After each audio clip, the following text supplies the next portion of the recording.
एक ऐसा देश जहां पुलिस में भर्ती होने से पहले लड़कियों को देना होता है अपना वर्जिनिटी टेस्ट। पर ये देश कौन सा है? और एक ऐसी लड़की जिसकी 2 नहीं बल्कि 4 टांगे हैं, और एक ऐसा कबीला जिसकी शादी की परंपरा सुनकर आप अपना सिर पकड़ लेंगे। पर ये परंपरा क्या है? यदि नहीं जानते तो बने रहिए नई वीडियो के आखिर तक। नंबर 10। चीन में एक ऐसे तरीके से लोगों का इलाज किया जाता है जिसे देखकर आपके होश उड़ जाएंगे। इलाज करने के इस तरीके को फायर थेरेपी के नाम से जानते हैं। इस तरीके से इलाज करने के लिए मरीज के शरीर के ऊपर आग लगा दी जाती है। फायर थेरेपी सदियों से चलती आ रही है। इस थेरेपी से इलाज करने के लिए मरीज की कमर पर जड़ी बूटियों से बना एक लेप लगाया जाता है। लेप लगाने के बाद उसे तौलिए से ढककर उस पर अल्कोहल छिड़का जाता है। अल्कोहल छिड़कने के बाद उस पर आग लगा दी जाती है। बीमारियों के अनुसार ही व्यक्ति के ऊपर अलग अलग जड़ी बूटियों का लेप लगाया जाता है। लोगों का ये मानना है कि फायर थेरेपी से उन्हें बीमारी से काफी जल्दी राहत मिलती है। नंबर 9। आपको जानकर हैरानी होगी कि यदि इंडोनेशिया में महिलाएं पुलिस में भर्ती होना चाहती है तो फिर उन्हें वर्जिनिटी टेस्ट देना अनिवार्य होता है। केवल वर्जिन महिलाएं ही इंडोनेशिया पुलिस में भर्ती होने के लिए योग्य मानी जाती है। बड़ा ही अजीब नियम है। नंबर 8। वैलेंटाइन डे आते ही कई सारे संगठन एक्टिव होकर इनका पुरजोर विरोध करना शुरू कर देते हैं। भारत हिंदू फ्रंट नाम का एक ऐसा ही संगठन है जिसने वर्ष 2018 में वैलेंटाइन डे के प्रति विरोध जताने के लिए गधे और कुत्ते की शादी करा दी। इस संगठन का कहना था कि उनका संगठन भारतीय परंपरा और संस्कृति को बचाने के लिए इस दिन का विरोध करता है। वैसे इनका मकसद जो भी हो, लेकिन विरोध जताने का इनका तरीका काफी मजेदार है। नंबर 7। वर्ष 1980 में कैंपिंग के लिए बाहर गए एक ऑस्ट्रेलियन कपल की 2 महीने की बेटी अजारिया को डिंगो प्रजाति के ऑस्ट्रेलियन जंगली कुत्ते उठाकर ले गए। जब पुलिस को इसका कोई सबूत नहीं मिला तो बच्चे की मां लिंडी कैम्बरलिन को ही बच्चे की हत्या का आरोपी ठहराया गया और लिंडी को उम्र कैद की सजा सुना दी गई। इस घटना के लगभग 3 साल बाद जहां से बच्ची गायब हुई थी, वहीं से कुछ दूरी पर डिंगो कुत्तों की मांद के पास उसी बच्चे के कपड़े मिले जिस पर डिंगो के पैरों के निशान भी थे।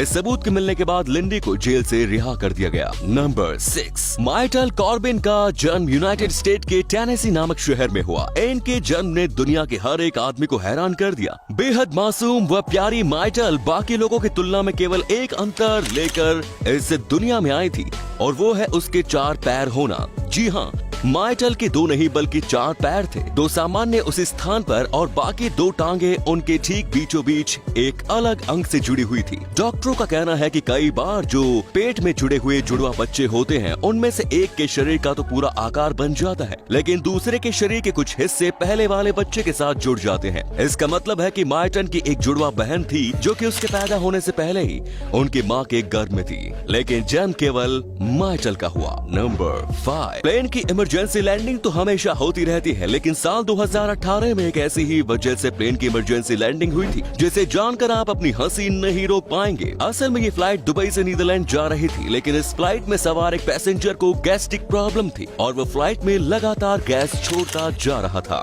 इस शख्स के लगातार फार्ट की वजह से फ्लाइट में सवार बाकी यात्रियों को दिक्कत होने लगी और उन्होंने हंगामा शुरू कर दिया। यात्रियों ने इतना हंगामा मचाया कि आखिरकार फ्लाइट को ऑस्ट्रेलिया के वियना शहर में इमरजेंसी लैंडिंग करनी पड़ी। इस घटना की सबसे मजेदार बात तो ये रही कि न्यूयॉर्क पोस्ट ने इस घटना को हार्ट अटैक के टाइटल से छापा। नंबर 4। फ्रांस में एक ऐसा कानून मौजूद है जिसके अनुसार यदि अपने काम के दौरान छुट्टी नहीं ली तो फिर आप पर जुर्माना लगाया जा सकता है। साल 2018 में इस कानून का उल्लंघन करने पर कैड्रिक वेरी नाम के एक शख्स पर 2 लाख रुपए का जुर्माना भी लगाया गया था। इनके ऊपर आरोप ये था कि उन्होंने साल 2017 के बाद से एक दिन भी अपनी बेकरी बंद नहीं की, मतलब वो साल भर काम करते रहे। इस तरह से उन्होंने फ्रांस के लेबर कानून का उल्लंघन किया। इसके बिल्कुल उलट एक हमारा देश है, यहाँ अगर साल में एक भी एक्स्ट्रा छुट्टी ले ली तो बॉस के दर्जनों ताने सुनने पड़ते हैं। नंबर 3। नागालैंड की मोन जिले में एक ऐसा गांव स्थित है जिसका आधा हिस्सा भारत में तो वहीं आधा हिस्सा म्यांमार में है। इस गांव का नाम है लोंगवा। इस गांव की दिलचस्प बात यह है कि यहाँ के नागरिकों को भारत और म्यांमार दोनों की आधी आधी नागरिकता प्राप्त है, यानी इस गांव के लोगों के पास दोनों ही देशों की नागरिकता है। इस गांव के कुछ घर तो इस तरह से बने हुए हैं जिनका किचन म्यांमार में है तो बेडरूम भारत में, मतलब इस गांव के लोग म्यांमार में खाना बनाते हैं और भारत में आकर आराम करते हैं। अमेजिंग। नंबर 2। एक कोमा की कीमत क्या होती है वो आप अमेरिका के ओआक्रस्ट डेयरी के मालिक से पूछ सकते हैं। हैं। ओवा क्रूस्ट डेयरी के मालिक ने अपने 3 ड्राइवरों को एक लेटर दिया। उस लेटर में वो एक सेंटेंस के बीच कॉमा देना भूल गए, जिस कारण ड्राइवरों के बीच उलझन पैदा हो गई। इसके बाद उन्होंने कोर्ट का रुख किया। एक कॉमा की वजह से अदालत में 4 साल लंबी लड़ाई चली। इसके बाद अदालत ने ड्राइवरों के पक्ष में फैसला सुनाते हुए ओवा क्रूस्ट डेयरी को निर्देश दिया कि वो ड्राइवरों को $5 मिलियन का भुगतान करे। एक कॉमा की कीमत $5 मिलियन। गजब है। एंड लास्ट नंबर 1, इंडोनेशिया के टिडोंग समुदाय के बीच शादी की एक ऐसी रस्म निभाई जाती है जो शादीशुदा जोड़ों के लिए बहुत ही बड़ी मुसीबत बन जाती है। टिडोंग समुदाय में शादी के बाद 3 दिन तक दूल्हा दुल्हन को टॉयलेट जाने पर पाबंदी होती है। इन 3 दिनों में दोनों को काफी कम मात्रा में खाना पानी दिया जाता है। इस समुदाय के लोगों का मानना है कि ये रस्म निभाने से दूल्हा दुल्हन के बीच का प्यार काफी गहरा हो जाता है। तो ये थे कुछ अमेजिंग फैक्ट्स। आपको उनमें से कौन सा फैक्ट सबसे ज्यादा इंटरेस्टिंग लगा, कमेंट्स में जरूर बताइए। और साथ ही वीडियो को प्लीज लाइक, शेयर और चैनल को सब्सक्राइब कर दीजिए। धन्यवाद।